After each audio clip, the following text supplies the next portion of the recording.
Voy a hablar del corazón y de lo que vivo y de mi experiencia, no tanto de PowerPoint y de todos, aunque no sea importante, ¿no?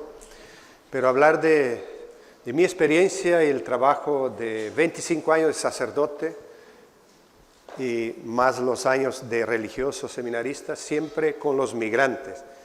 Y fue con los chilenos en Brasil, São Paulo, y en el sur de Brasil, que comencé a trabajar y a acompañar a las comunidades de migrantes, ¿no? Y aprender ahí, tanto que conocí Chile primero en Arica, entrando por Arica y participando de la fiesta de la Tirana en Iquique, para conocer y vivir y también inculturar las expresiones culturales de la comunidad chilena en São Paulo, donde se hizo una bonita misa a la chilena, ¿no?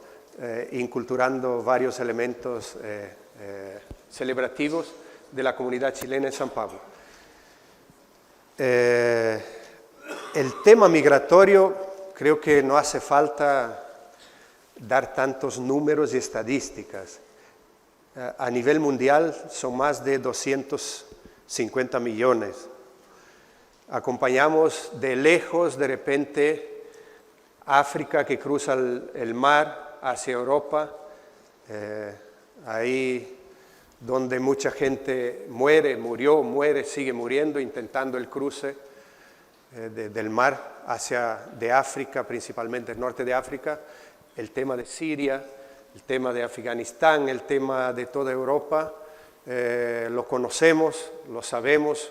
Muchos migrantes, muchos refugiados y con un número elevado de personas que van de un continente a otro o de un país a otro o de una región a otra región, ¿no? Varios movimientos migratorios que cruzan las fronteras y buscan un lugar para construir su vida o un proyecto de vida, ¿no? Y conocemos de cerca la realidad de América Latina, y Chile no es exento de esto, de la realidad actual, fuerte y que nos interpela a todos, del fenómeno migratorio, sea en Santiago, sea en todas las regiones de Chile, o sea en la frontera. Y principalmente los rostros, de repente los rostros cambian, en los años 90 con los peruanos que llegaban, y una migración fronteriza permanente de Argentina y de Bolivia, ¿no? Que siempre hubo, de Perú, pero en los años 90 fue creciendo. Después se incrementaron nuevos grupos migratorios, nuevos rostros en la migración aquí en Chile, con los colombianos, con los dominicanos, después los haitianos y últimamente los venezolanos, ¿no? Hasta 2 años atrás, o 1 año y medio atrás, había más chilenos afuera que extranjeros o migrantes aquí en Chile, pero ahora ya llegamos a más de 1.250.000 personas, extranjeros, migrantes aquí en Chile, y siguen llegando e intentando cruzar fronteras y establecerse aquí. ¿Y por qué vienen a Chile? Pero no es solo Chile. En la migración venezolana sabemos los corredores y la situación en que viven y en que llegan, en que salen también. Colombia tiene más de 1 millón de venezolanos, Ecuador más de 200.000, Panamá, Centroamérica, Chile, Bolivia, Brasil, Argentina, Uruguay. No hay país donde no llegan los venezolanos. Y recientemente la experiencia que vivimos de la frontera, y todos de repente preguntan cómo está la frontera, ¿no? Y cómo está la realidad ahí en Arica y que vivimos.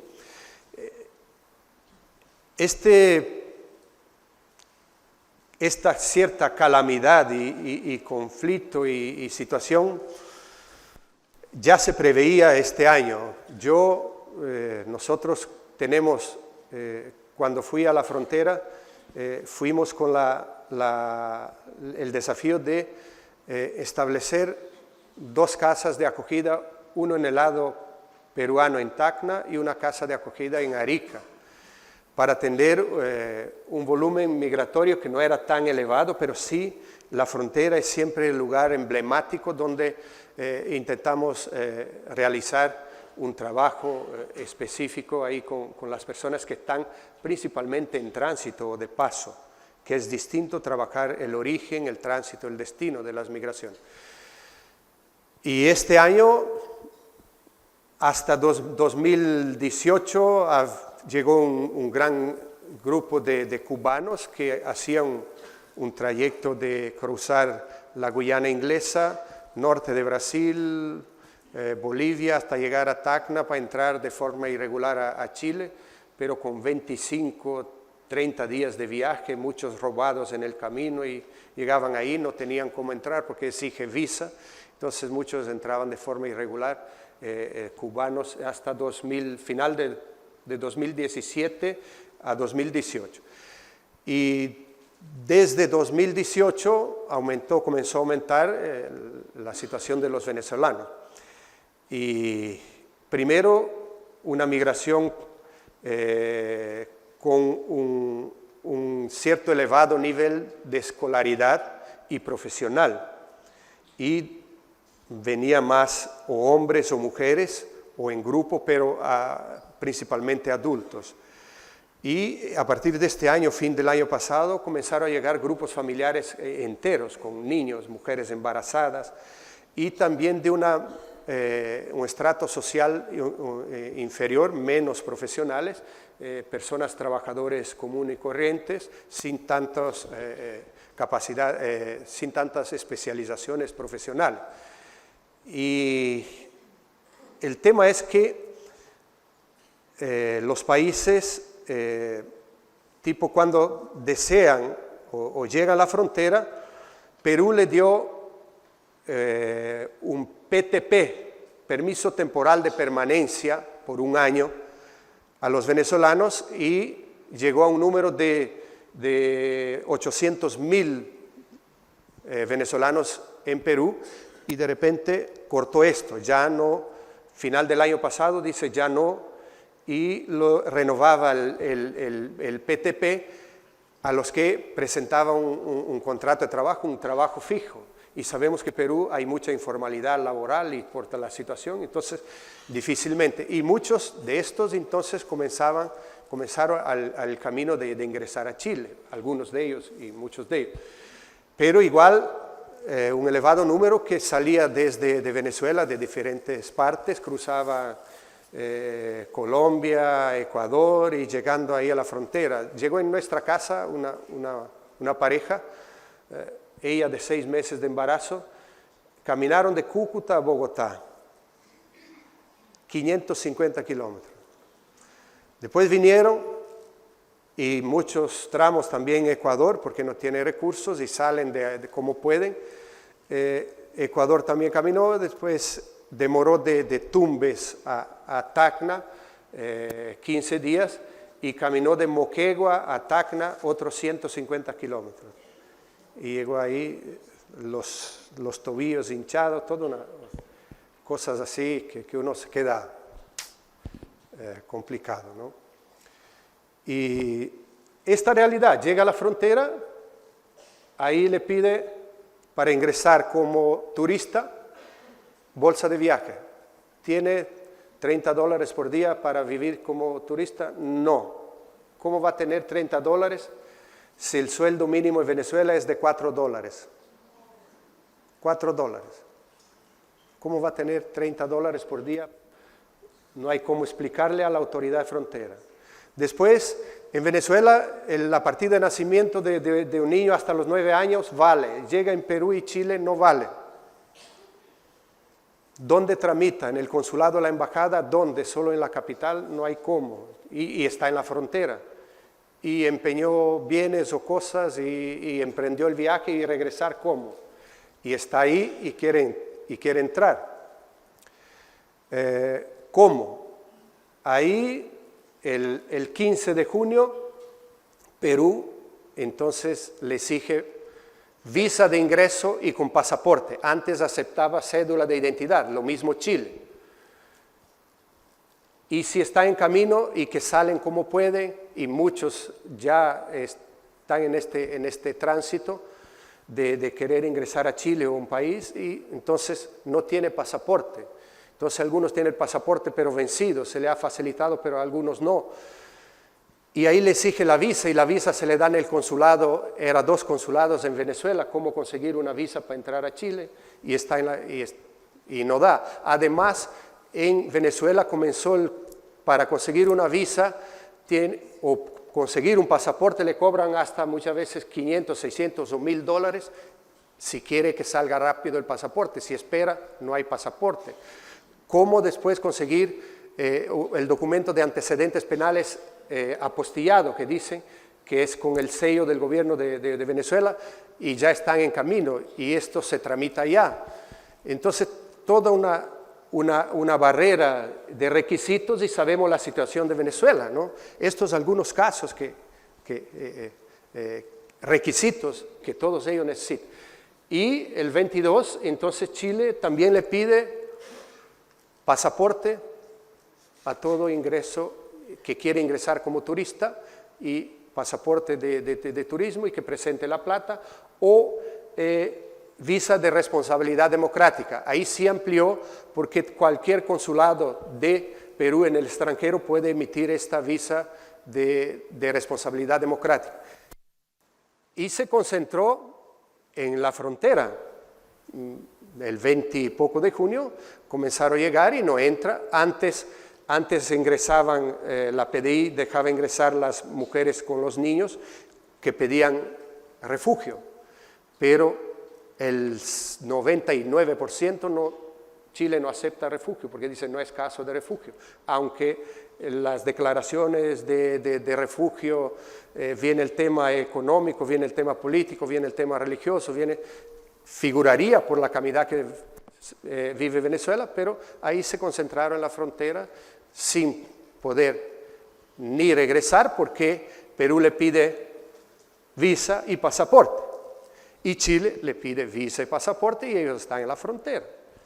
Y ahí estaban al sol hasta que se consiguieron gestiones, todas las instituciones estuvimos involucrados en esto, instituciones de Iglesia Católica, de otras iglesias, de gobierno, toda la realidad, hasta que los trasladaron a Tacna, prometiéndole que podría ingresar, pero si no tiene el pasaporte, si no tiene antecedentes, y ahí están. Ahí estuvimos con el obispo de Tacna y Arica, reunidos ahí para ver cómo seguir apoyando y ayudando.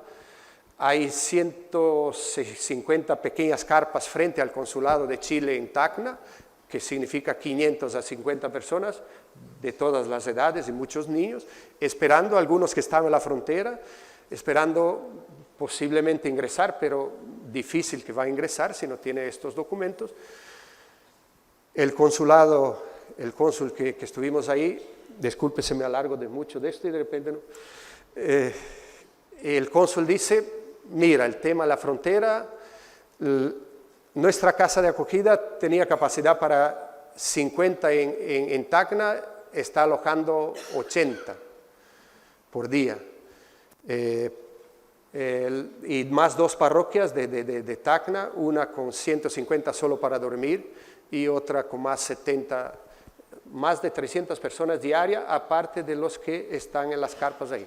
El consulado y las autoridades dicen que pretenden de repente pulverizar un poco la situación para ser menos visible, trasladarlos a Lima para que ahí esté más lejos la frontera, y de repente consulado, embajada de Venezuela le consigue un pasaporte, pero que son 400 pasaportes que el consulado de Venezuela emite al mes para 800,000 personas. ¿Dónde van? ¿Cómo? Es esta la situación que vivimos, y a veces mucha impotencia. Pero ahí estamos, acompañando, El dolor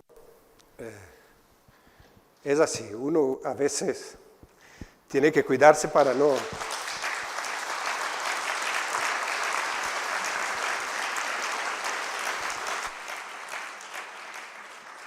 que uno se involucra en el dolor y el sufrimiento, ¿no?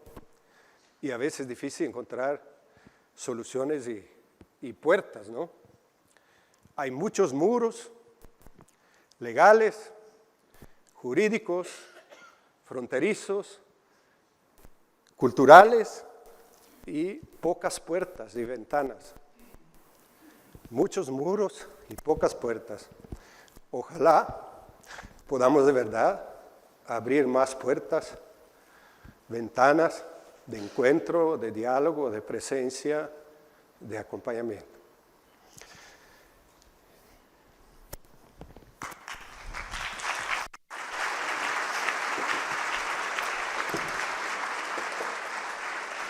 Muchas gracias, Padre Beto, que también nos había dicho que nos iba a hablar de su corazón por la experiencia que está viviendo, así que te agradecemos este testimonio que nos das de tu cercanía y acompañamiento a las comunidades, ¿no?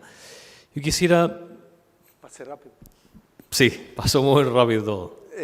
Voy a entrar a unos temas muy rápidos.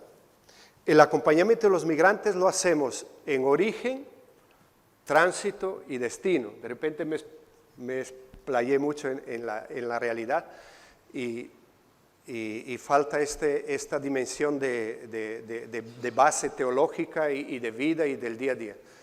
Trabajar en el origen de las migraciones, porque ahí están las causas. Y a mí me tocó trabajar 5 años en Perú y es otra dinámica de acompañamiento pastoral.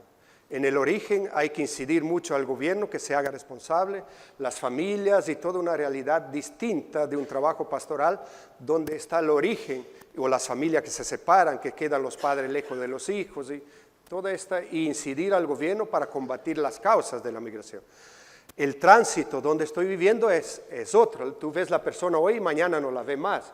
Y son relaciones muy inmediatas de un trabajo, de una asistencia inmediata, de una presencia inmediata, y las casas de acogida son un poco el termómetro de acompañamiento y la incidencia entre las autoridades de frontera para que las personas cruzan y busquen el proyecto migratorio. Y el destino de las migraciones, de los migrantes que son la capital, y es otra dinámica de acompañamiento. Entonces, Santiago, San Pablo, yo trabajé mucho más en el destino del migrante con todo un trabajo principalmente basado en tres valores, desde la fe, desde la cultura y desde la justicia. Lo que significa todo un trabajo de iglesia desde la fe o desde del diálogo religioso, pero las migraciones que llegan a Chile, la gran mayoría viene de habla española y de una cercanía en la fe católica. Entonces no hay tantos conflictos o desafíos y que podemos trabajar esta dimensión de la fe y de integrar en nuestras comunidades un acompañamiento pastoral específico a los migrantes. Desde una dimensión de la cultura, que no es un folclorismo de solo celebrar fiestas patrias, todo esto, ¿no? Que de repente podemos entrar a un folclorismo y decir que, o ferias gastronómicas y que estamos atendiendo todo, pero no es solo esto, pero sino de una dimensión de la interculturalidad. Antes se hablaba de la intersubjetividad, aquí hablamos de una interculturalidad que no es una multicultura o pluricultura que cada uno vive su cultura y nunca se mezcla, sino de una interculturalidad que significa este diálogo, este respeto y este conflicto, que también la subjetividad, la intersubjetividad decía el conflicto en la migración existe y está y nos desafía y a veces no hay respuesta y a veces hay impotencia y a veces hay rechazo, miedo con el que llega porque nos desafía.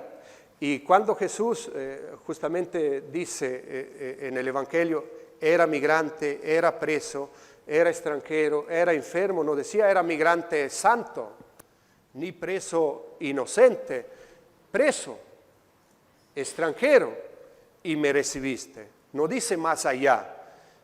Y no encontramos la persona perfecta para decir, no, que venga, pero que venga todos los buenos, los malos lo echamos, o que no cruce la frontera, ¿no? Entonces, no, es el migrante con su rostro, con su historia, como persona, con sus desafíos y con sus sueños, y con sus debilidades también, como todos tenemos. Entonces, acoger y recibir, ¿no?